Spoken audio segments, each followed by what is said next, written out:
সারা বছর যে খাবারগুলো খাওয়া হয় সেই খাবারগুলোর মধ্যে কিন্তু বুট অন্যতম।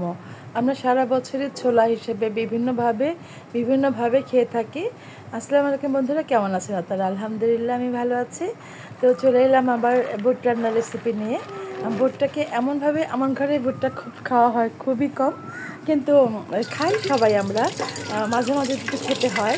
তো সেজন্য বুটটাকে আমি এখানে প্রায় ৭ থেকে ৮ ঘন্টা আগে ভিজিয়ে রেখেছিলাম। দেখেন কতটা সুন্দর হয়েছে, একেবারে টুসটুসে হয়ে গেছে। তো এটাকে আমি এখন দুইটা আলু দিলাম আর কি, ছোটো ছোটো করে পিস করে, টুকরা টুকরা করে, আর তেজপাতা দিয়ে একটু হলুদ মরিচ দিয়ে এটাকে আমি সিদ্ধ করার জন্য দিয়ে দিলাম। অল্প করে 1/2 চামচ হলুদ, 1/2 চামচ মরিচের গুঁড়ো দিয়ে, একটু আদা রসুন বাটা দিয়ে এটাকে হালকা করে সিদ্ধ করে নিব। 50% 60%, বাকিটা বাগারের সময় হয়ে যাবে।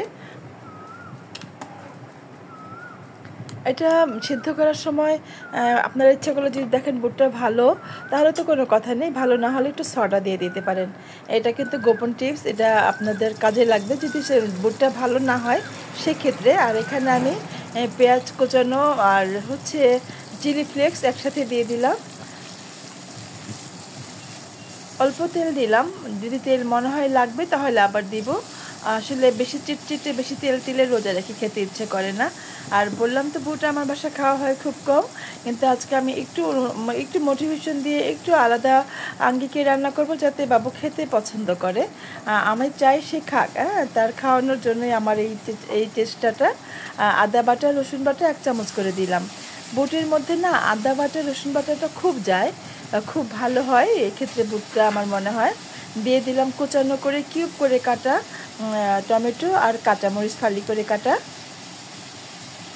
এটা টমেটোটা যখন ভাজতে ভাজতে গলে যাবে, যদি আপনারা মনে করেন টমেটো দেবেন না, সেক্ষেত্রে টমেটো পিউরিও দিতে পারেন। টমেটো পিউরি দিলেও কিন্তু খুব ভালো হয়। দেখবেন যে বুটের কালার অনেক চেঞ্জ হয়ে যায়।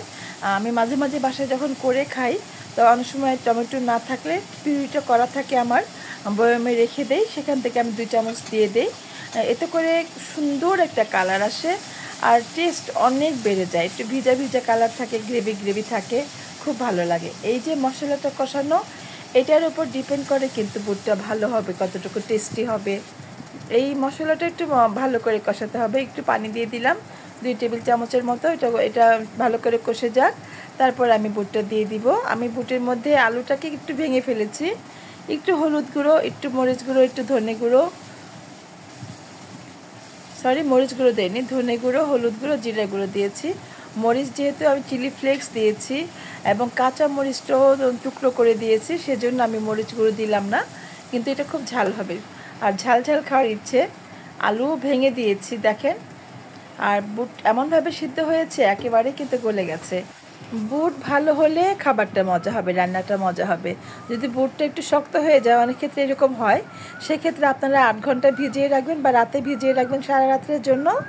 আর যখন বয়েল করবেন তখন একটুখানি খাবার সোডা দিয়ে দিবেন, এতে করে কিন্তু এটা সফট হয়ে যাবে।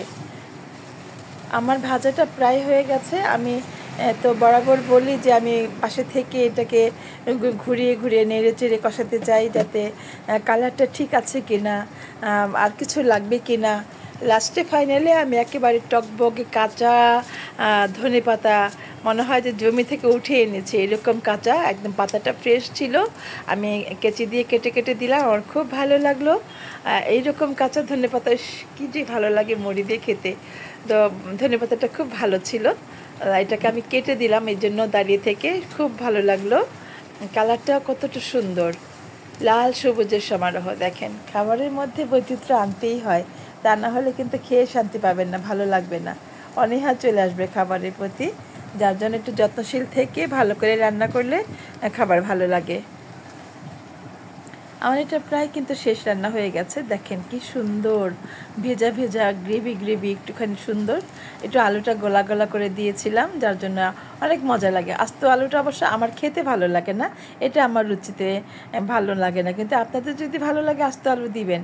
আমি আলুটা সবসময় বুটের মধ্যে দিলে ডলে ডলে চ্যাপটা একেবারে মিশিয়ে দিই আমি আলুটা, এতে করে আমার এই যে বুটের যে বাগারটা ভালো হয়, আমার ভালো লাগে। দেখেন কত সুন্দর কালার হয়েছে, সব কিছু মিলিয়ে নিজেরটা নিজেই বলছি কত সুন্দর হয়েছে। বন্ধুরা, ভিডিওটি যদি ভালো লাগে প্লিজ লাইক কমেন্ট শেয়ার করে দিবেন, আর পাশে থাকা বেল আইকনটি একটু প্রেস করে দিবেন যাতে নতুন নতুন ভিডিওগুলো আপলোড পেয়ে যাবেন।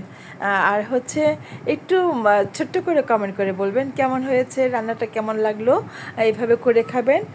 সবসময় চ্যানেলের পাশেই থাকবেন, আপনারা ইন্সপায়ার করবেন, ইন্সপায়ার করলে ভালো লাগে। ভিডিওর পিছনে যে কষ্টগুলো সেগুলো ভুলে যাই, যখন কমেন্টের অ্যান্সার করি তখন খুবই ভালো লাগে। আমার রান্নাটা কেমন হয়েছে একটু জানিয়ে দিবেন। দেখেন কত সুন্দর। তো অনেক কিছু বললাম, খুলে বললাম রান্নাটা যাতে যারা করেন নতুন তাদের জন্য, পুরান যারা তারা তো জানেন, আমি তো মা চাচি তাদের কাছেই শিখেছি। তো আমিও চেষ্টা করি যারা নতুন রান্না করবেন তারা যেন ভালো করে রান্না করতে পারেন, সেজন্য খুলে বলা এই পর্যন্ত। তো সাথেই থাকবেন, চ্যানেলের পাশেই থাকবেন। দেখা হবে নতুন কোনো রেসিপি নিয়ে। সেই পর্যন্ত সবাই ভালো থাকেন, সবাইকে অনেক অনেক দোয়া ভালোবাসা দিয়ে শেষ করছি। আল্লাহ হাফেজ।